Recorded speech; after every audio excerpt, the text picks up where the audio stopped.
Bonjour à tous. Notre monde, on a l'impression qu'il se fissure de partout, n'est-ce pas? Eh bien aujourd'hui, on va explorer un plan de réparation sociale imaginé il y a 2500 ans par l'un des plus grands architectes de la pensée humaine. Polarisation, désinformation, solitude. Ces mots, on les entend partout. Ils décrivent un peu notre quotidien. Cette polarisation qui rend tout dialogue impossible, cette désinformation qui nous fait douter de tout, et puis cette solitude, alors qu'on n'a jamais été aussi connectés. C'est vrai, on a ce sentiment que le lien social est en train de se déliter. Alors voilà la question un peu folle qu'on va se poser. Et si la solution à nos problèmes d'aujourd'hui se trouvait dans des textes vieux de 2500 ans, écrits par un sage qui a connu un monde qui, on va le voir, ressemble étrangement au nôtre? Ok, pour piger la solution de Confucius, il faut d'abord faire un saut dans le temps, dans son époque à lui. Une époque de chaos, mais un chaos qui va nous sembler, eh oui, très familier. Alors, regardez ça. À gauche, c'est nous aujourd'hui. Polarisation, perte de confiance, solitude. Et à droite, le monde de Confucius il y a 2500 ans. Royaumes en guerre, corruption généralisée, plus aucune autorité qui tienne. Ça rappelle quelque chose, non? Face à cette société qu'il voyait comme malade, Confucius n'a pas joué au philosophe dans sa tour d'ivoire. Non, il s'est positionné comme un médecin social. Sa grande question, ce n'était pas de quoi est fait l'univers, mais plutôt comment est-ce qu'on peut bien réparer notre société qui part en morceaux. Et là où ça devient vraiment intéressant, c'est son diagnostic. Parce que pour lui, le problème, à la base, ce ne sont pas les mauvaises actions. Non, c'est quelque chose de beaucoup plus subtil, de plus profond. Ça commence avec le langage. Alors, accrochez-vous, on plonge dans un concept clé, le zhengming, qu'on peut traduire par la rectification des noms. L'idée, elle est à la fois simple et vertigineuse. Le désordre social commence quand les mots ne veulent plus rien dire, quand ils sont déconnectés de la réalité. Pour lui, un rôle, un mot, comme dirigeant, parent, ami, ce n'est pas juste une étiquette. Non, ça vient avec des devoirs, des responsabilités. Et cette citation de Confucius, elle résume tout parfaitement. Quand il dit « un souverain doit être un souverain, un père, ce qu'il veut dire, c'est qu'il ne suffit pas d'avoir le titre. Il faut agir en accord avec ce titre. Un souverain doit être juste pour mériter son nom. Un père doit être responsable. Sinon, le mot est vide, la confiance se brise, et c'est toute la structure sociale qui commence à vaciller. » Prenons un exemple qu'on connaît tous aujourd'hui, le greenwashing. Vous avez une entreprise qui se dit durable. Ça, c'est le nom, le mot. Mais dans la réalité, dans les actions, elle pollue, elle a des pratiques douteuses. Pour Confucius, ça c'est le début du chaos. C'est une corruption du langage qui ne peut qu'engendrer le cynisme et la méfiance. On ne peut pas bâtir une société saine sur des mots qui mentent.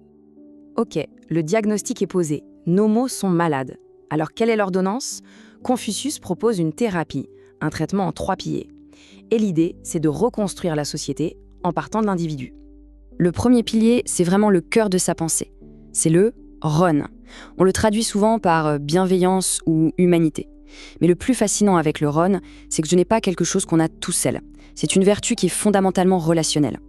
Regardez l'idéogramme chinois. Il est formé de 2 parties. Le symbole pour homme et à côté le chiffre 2. C'est une véritable leçon en une image. Ça nous dit que la plus grande qualité humaine, l'humanité même, ça ne se vit pas en ermite. Ça n'existe que dans le lien, dans l'interaction entre 2 personnes. Le jeu n'existe qu'à travers les autres. Bon, et concrètement, comment on pratique le Ren au jour le jour? Confucius nous donne un outil très simple, sa fameuse règle d'or. Mais attention, écoutez bien la formulation. Ce que tu ne voudrais pas que l'on te fasse, ne l'inflige pas aux autres. C'est une négation. Ce n'est pas « fais le bien », c'est d'abord « arrête de faire du mal ». C'est une éthique de la retenue. Dans une société fracturée, la toute première étape, c'est peut-être simplement d'arrêter de se blesser les uns les autres. On passe au deuxième pilier, le li. Alors si le ren, c'est le sentiment intérieur de bienveillance, le li, c'est son expression extérieure, c'est la structure. Ce sont les rituels, les règles de politesse, le savoir-vivre. Le coup de génie de Confucius, c'est d'avoir pris ce mot, qui à l'origine désignait des rites religieux super complexes, et de l'avoir appliqué à toutes nos interactions du quotidien. En gros, il a rendu sacré la politesse de tous les jours. Pour que ce soit bien clair, il y a une analogie qui marche super bien, celle de la grammaire. Imaginez que le ron, la bienveillance, c'est votre capacité à parler une langue. Eh bien le li, les rituels, c'est la grammaire de cette langue. On peut avoir les meilleures intentions du monde, mais si on ne connaît pas la grammaire sociale d'une situation, le li, on risque d'être maladroit ou même de blesser sans le vouloir. Le li, c'est ce qui donne une forme à notre bienveillance pour qu'elle soit comprise. Et on arrive au 3e pilier, le xiao, la piété filiale. Alors pourquoi insister autant sur la famille? Pour Confucius, c'est simple. La famille, c'est le laboratoire des vertus. C'est notre premier terrain d'entraînement. C'est là qu'on apprend à mettre en pratique le Ron et le Li à petite échelle. Si on n'y arrive pas avec nos proches, comment espérer y arriver avec le reste du monde? Le Shio, c'est vraiment la racine de tout. Et ne croyez pas que c'est une idée vieillotte, c'est un concept qui est au cœur de débats hyper actuels partout dans le monde. L'urbanisation qui sépare les générations, le fameux phénomène 4-2-1 en Chine, où un seul enfant doit s'occuper de ses 2 parents et ses 4 grands-parents. Et puis le débat qu'on a tous sur la prise en charge de nos aînés. Tout ça, au fond, c'est un débat sur le sens du Xiao aujourd'hui. Bon, on a le diagnostic, on a la prescription en 3 piliers, mais tout ça, c'est pour quoi faire? Quel est le but du jeu? Quel genre de personne est-ce qu'on est censé devenir avec cette philosophie?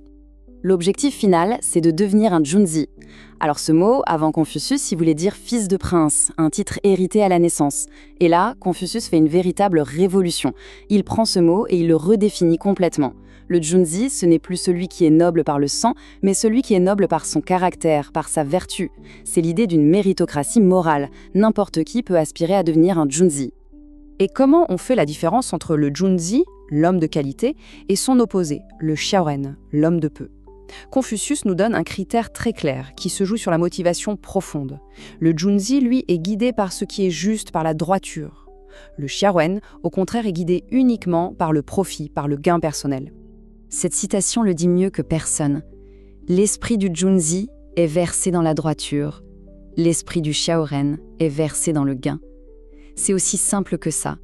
Et c'est le choix fondamental qu'on doit faire chaque jour dans nos décisions. Est-ce que je fais ça parce que c'est juste ou simplement parce que ça m'arrange, parce que c'est profitable?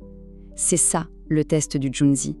Alors, si on résume tout ça, la philosophie de Confucius, ce n'est pas du tout un truc abstrait et poussiéreux. C'est un plan d'action, un vrai, pour reconstruire l'harmonie. Et tout commence par soi. Voilà donc ce plan d'action. D'abord, on commence par la base, par les racines, la famille, le jiao. Ensuite, on pratique le li au quotidien, cette grammaire de l'harmonie. En même temps, on veille à rectifier nos noms, c'est-à-dire à aligner ce qu'on fait avec nos rôles. Et tout ça doit être animé par le ren, par la bienveillance. Et enfin, l'objectif qui guide chaque choix, viser à être un Junzi, en choisissant toujours la droiture plutôt que le simple intérêt personnel. Et c'est ça le point le plus important. La grande transformation sociale dont parle Confucius, elle ne vient pas d'une loi. C'est une révolution silencieuse, une révolution qui vient par le bas. Elle commence par la décision, très personnelle et quotidienne, de travailler sur soi-même. Et on va se quitter sur cette question. Et si cette grande harmonie sociale, après laquelle on court tous, n'était en fait que la somme de millions de petites interactions? Des interactions dignes, respectueuses, bienveillantes, au jour le jour.